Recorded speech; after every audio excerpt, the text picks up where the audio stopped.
उत्तर प्रदेश के बलरामपुर जिले का जलालुद्दीन इस समय मीडिया हेडलाइन बना हुआ है। पिछले एक हफ्ते से पर डे उसकी पूरी कहानियां आ रही हैं। आज अखबार में निकला यह हुआ है कि कुछ मदरसे उसके संपर्क में थे, मदरसों के जो मौलवी थे वो भी उसको मदद करते थे धर्मांतरण कराने में, कुछ प्रॉपर्टी डीलर भी इसमें शामिल थे, कुछ पुलिस के लोग भी उसको मदद किया करते थे धर्मांतरण कराने में, और एक आईपीएस अधिकारी का भी नाम आ रहा है। और अब तक इस जलालुद्दीन ने लगभग 5000 परिवारों को कन्वर्ट कर दिया, 5000, और उसको 500 करोड़ रुपए तो विदेशों से आया है। आप सोचिए, 500 करोड़ रुपए एक जलालुद्दीन को विदेश से आया। भारत में 800 जिले हैं और ऐसा कोई जिला नहीं है जहां 2-4 जलालुद्दीन नहीं है। यह तो एक जलालुद्दीन की खबर निकल के आ रही है। अगर इसका narco polygraph brain mapping test करके पता करें तो बलरामपुर में 2-4 और जलालुद्दीन मिल जाएंगे, लखनऊ में भी जलालुद्दीन मिल जाएंगे, दिल्ली में भी मिल जाएंगे, गुड़गांव, फरीदाबाद और आपके शहर में भी मिल जाएंगे। यह कड़वी सच्चाई है।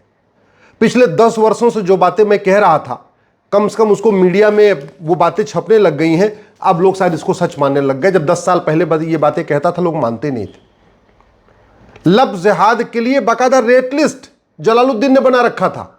ब्राह्मण, क्षत्रिय और सिख की बेटी होगी तो 15 लाख रुपए, अग्रवाल, जैन, माहेश्वरी, मारवाड़ी परिवार की बेटी होगी तो 15 लाख रुपए, यादव, पटेल, कुर्मी, मौर्य, कुशवाहा, ओबीसी परिवार की बेटी होगी तो 10 लाख रुपए।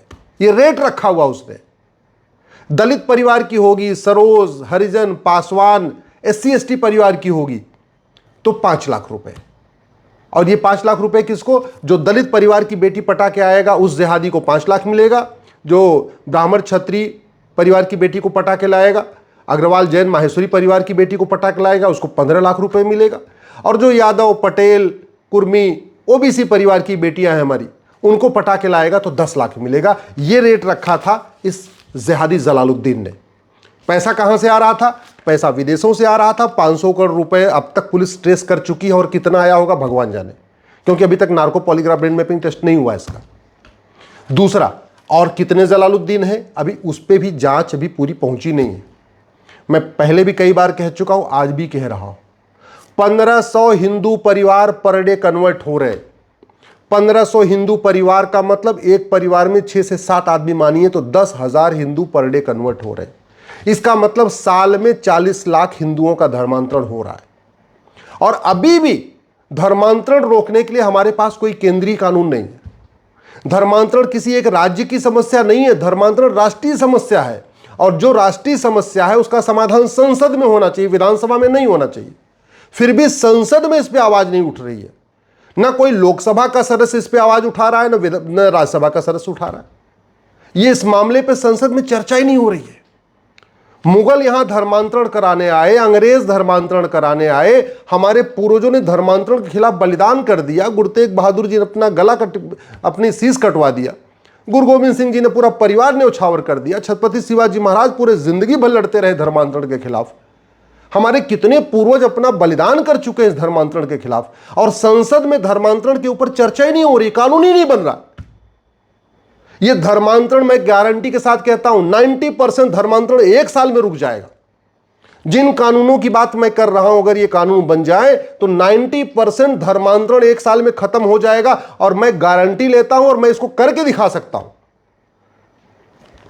कांग्रेस ने 2010 में जो कानून बनाया था FCRA, वो धर्मांतरण कराने वाले जिहादियों, मिशनरियों को फंडिंग कराने के लिए बनाया था। वो कानून अभी चल रहा है। जब वो कानून नहीं खत्म होगा तो धर्मांतरण नहीं रुकेगा।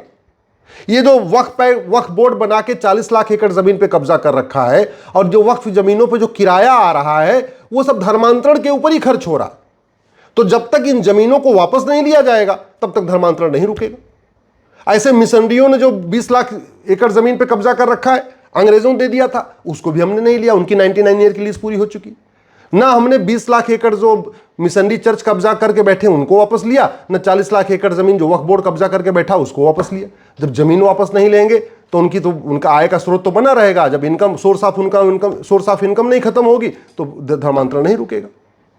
जब तक ये FCRA कानून कांग्रेस ने 2010 में बनाया था, अब तक 50,000 करोड़ के आसपास साल में फंडिंग हो रही है।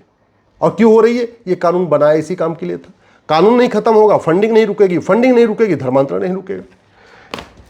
नकली दवाओं के कारोबार से जो पैसा आता है उसका 50% पैसा धर्मांतरण के ऊपर खर्च होता है।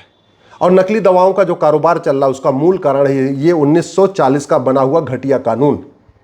ये जो ड्रग एंड कॉस्मेटिक एक्ट है ये महा घटिया है, महा सड़ा हुआ है। आज तक किसी भी नकली दवा का कारोबार करने वाले को न फांसी हुई, न उसकी प्रॉपर्टी जब्त हुई, न उसकी नागरिकता खत्म हुई। इसलिए नकली दवाओं का कारोबार नहीं बंद हो रहा है और नकली दवाओं का कारोबार जो पैसा आ रहा है उसका 50% धर्मांतरण के ऊपर खर्च हो रहा है। ये जो NDPS एक्ट है इतना सड़ा हुआ है कि नशाबंदी रुक ही नहीं रहा है। ऐसा कोई जिला नहीं है जहां नशा नहीं बिक रहा है, ऐसा कोई कॉलेज नहीं है जहां नशा नहीं बिक रहा है। और ये ड्रग कारोबार करने वाले कौन है सबको पता है। इस जो ड्रग के कारोबार से जो ड्रग स्मगलिंग से पैसा आता है उसका 50% पैसा लफ्ज़ जिहाद, लफ्ज़ जिहाद, लैंड जिहाद और धर्मांतरण पे खर्च होता है। ये जो ड्रग स्मगलिंग से पैसा आता है घुसपैठियों को बसाने पे खर्च कर होता है, हिंदुओं को कन्वर्ट करने पे खर्च होता है। ये कानून अभी तक हमने बदला नहीं है, इसलिए ड्रग कारोबार रुका नहीं है। और ड्रग कारोबार नहीं रुका इसलिए धर्मांतरण नहीं रुका। धर्मांतरण की फंडिंग काले धन से होती है और काला धन इसलिए जनरेट हो रहा है क्योंकि हमारा कानून महा घटिया है, महा सड़ा हुआ है। दुनिया के कई देशों में जो ब्लैक मनी है ना उन लोगों को फांसी दी जाती है, ब्लैक मनी 100% जब्त की जाती है, नागरिकता खत्म की जाती है। हमने ऐसा कानून ही नहीं बनाया। कानून नहीं बनाया, बस जब धर्मांतरण हो जाएगा अखबारों में खबर निकलेगी, ये होगी वो होगी, लोग सोशल मीडिया में शेयर भी करेंगे, लेकिन कभी इस बात पे चर्चा नहीं हो रही है रुकेगा कैसे। बस बीमारी की बात हो रही है, बीमारी खत्म करने की कोई बात ही नहीं हो रही। ये जो जलालुद्दीन था इसको 500 करोड़ तो बैंक में आया, 500 करोड़ के अलावा इसको बहुत बेनामी फंडिंग हुई है।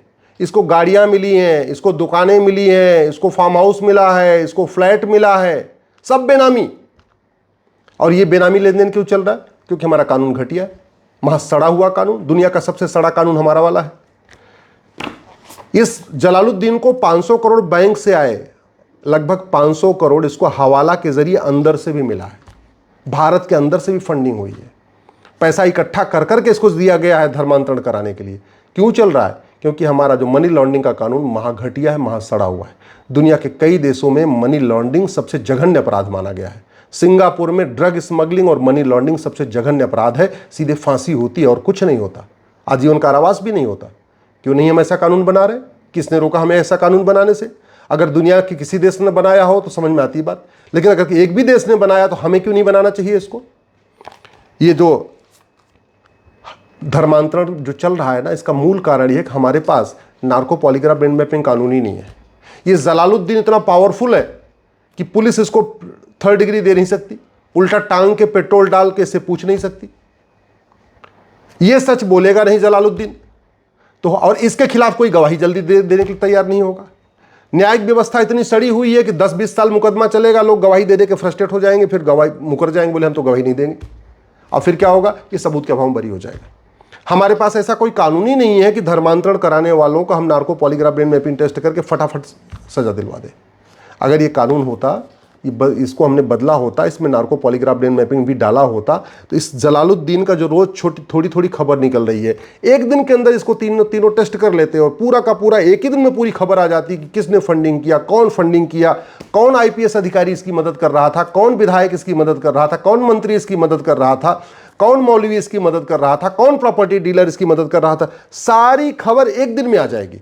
और पुलिस को लिए पूछताछ करना भी बहुत आसान है। सबसे बढ़िया कि पुलिस के ऊपर कोई आरोप भी नहीं लगा पाएगा। जलालुद्दीन की नार्को पॉलीग्राफ ब्रेन मैपिंग करते समय पूरी वीडियो रिकॉर्डिंग कर लेते, लाइव कर देते सोशल मीडिया पे, इलेक्ट्रॉनिक मीडिया पे लाइव करा देते, पूरी दुनिया देखती कि जलालुद्दीन क्या क्या कह रहा है, तो पुलिस के ऊपर कोई आरोप भी नहीं लगता। अभी तो पुलिस के ऊपर आरोप भी लगेगा, अच्छा तो बाबा जी की सरकार है इसलिए जलालुद्दीन पे ये सब हो रहा है, आरोप भी खत्म हो जाता। लेकिन हमारे पास कानून नहीं है। अब कानून कौन बनाएगा? संसद में। संसद कैसे बनेगा? जब आवाज उठेगी। आवाज ही नहीं उठ रही तो कानून कैसे बनेगा? धर्मांतरण रोकना है तो हमें पुलिस चार्टर लागू करना पड़ेगा, पुलिस रिफॉर्म करना पड़ेगा। धर्मांतरण रोकना है तो हमें करप्शन खत्म करना पड़ेगा। ये जलालुद्दीन जो पुलिस वाले इसकी मदद कर रहे थे, कोई फ्री में नहीं कर रहे थे, पैसा दे रहा होगा, थाना इसका बंधा होगा, हर महीने थाने पे 10-5 लाख रुपए पहुंच रहा होगा, डिप्टी SP साहब को भी कुछ पहुंच रहा होगा महीने का, कप्तान साहब को भी महीने में कुछ पहुंच रहा होगा, तभी तो सारे इसकी मदद कर रहे थे। अदरवाइज कोई क्यों इसकी मदद करता? क्यों? और ये क्यों मदद कर रहे थे? क्योंकि प्रिवेंशन ऑफ करप्शन महा सड़ा है, महा घटिया हुआ है। 70,000 करोड़ का कॉमनवेल्थ घोटाला हो गया, 1,76,000 करोड़ का 2G घोटाला हो गया, 1,86,000 करोड़ का कोयला घोटाला हो गया। इतना घटिया, इतना सड़ा हुआ कानून है कि किसी को ना आजीवन कारावास हुआ, न किसी का 100% प्रॉपर्टी जब्त हुई, न किसी की नागरिकता खत्म हुई। तो कानून बदलना पड़ेगा, तब जाके धर्मांतरण रुकेगा। धर्मांतरण इसलिए भी नहीं बंद हो रहा है क्योंकि धर्मांतरण कराने वाले जिहादियों, मिशनरी और उनके मददगारों की नागरिकता खत्म नहीं होती। जब तक नागरिकता खत्म होने का खौफ नहीं पैदा होगा, तब तक धर्मांतरण नहीं रुकेगा। धर्मांतरण इसलिए भी चल रहा है कि ये हमारी राष्ट्र की सुरक्षा के लिए खतरा है, लेकिन धर्मांतरण कराने वाले हमने इसको आज तक संसद और विधानसभा में राष्ट्र की सुरक्षा के लिए खतरा घोषित नहीं किया और पुलिस इसे लगाती नहीं है। धर्मांतरण हमारी देश की एकता अखंडता के लिए खतरा है, लेकिन हमने न संसद में इसको देश की एकता अखंडता के लिए खतरा घोषित किया, न विधानसभा में घोषित किया, तो पुलिस यूएपीए नहीं लगाती। धर्मांतरण एक ऑर्गेनाइज क्राइम है, लेकिन न संसद में इसको हमने ऑर्गेनाइज क्राइम डिक्लेयर किया, न विधानसभा में ऑर्गेनाइज क्राइम डिक्लेयर किया। ऑर्गेनाइज क्राइम से निपटने के लिए कानून भी है, गुजरात के पास गुजको का है, महाराष्ट्र के पास मको का है, लेकिन चूंकि सरकार ने संसद विधानसभा में इसको डिक्लेयर नहीं किया तो पुलिस लगाती नहीं है, और लगा भी देगी तो जज साहब नाराज हो जाएंगे। जज साहब कहेंगे बताओ अच्छा कहाँ पे शासन ने कहाँ निर्देश दिया। धर्मांतरण इसलिए चल रहा है कि इनको माइनॉरिटी के अंतर्गत प्रोटेक्शन मिला हुआ है। मैं बार बार कह रहा हूँ, इस माइनॉरिटी कमीशन को, माइनॉरिटी अफेयर मिनिस्ट्री को खत्म करिए, मजहब के आधार पर बने नियम कानूनों को खत्म करिए, मजहब के आधार पर योजनाओं को खत्म करिए। इनको शील्ड मिला हुआ है। और धर्मांतरण इसलिए चल रहा है क्योंकि मदरसा धर्मांतरण का अड्डा चल रहा है, और वो माइनॉरिटी के नाम पे ही चल रहा है, इस माइनॉरिटी के नाम पे चल रहा है। जब तक भारत में one nation one education board लागू नहीं होगा, वन नेशन वन सिलेबस लागू नहीं होगा, वन नेशन वन करिकुलम लागू नहीं होगा, जब तक ये मदरसा, missionary school, Macaulay school, Montessori school नहीं बंद होंगे, तब तक धर्मांतरण नहीं रुकेगा। तो धर्मांतरण रोकने के लिए एक नहीं 10 कानूनों में बदलाव करना पड़ेगा, लेकिन धर्मांतरण रुक सकता है, ये मैं गारंटी के साथ कहता हूं। मैं इसको रोक के दिखा सकता हूं, 90% धर्मांतरण रोक के दिखा सकता हूं। जो पर डे 10,000 हिंदुओं का धर्मांतरण हो रहा है, इसको रोका जा सकता है। लाइलाज समस्या नहीं है, लेकिन नियम कानून बदलना पड़ेगा, और नियम कानून तब बदलेगा जब आप दल गुलामी छोड़ेंगे, पार्टियों की गुलामी छोड़ेंगे, सांसद विधायक को पकड़ेंगे, सांसद विधायक के मुंह पे बोलना शुरू करेंगे, अपने सोशल मीडिया में लिखना शुरू करेंगे।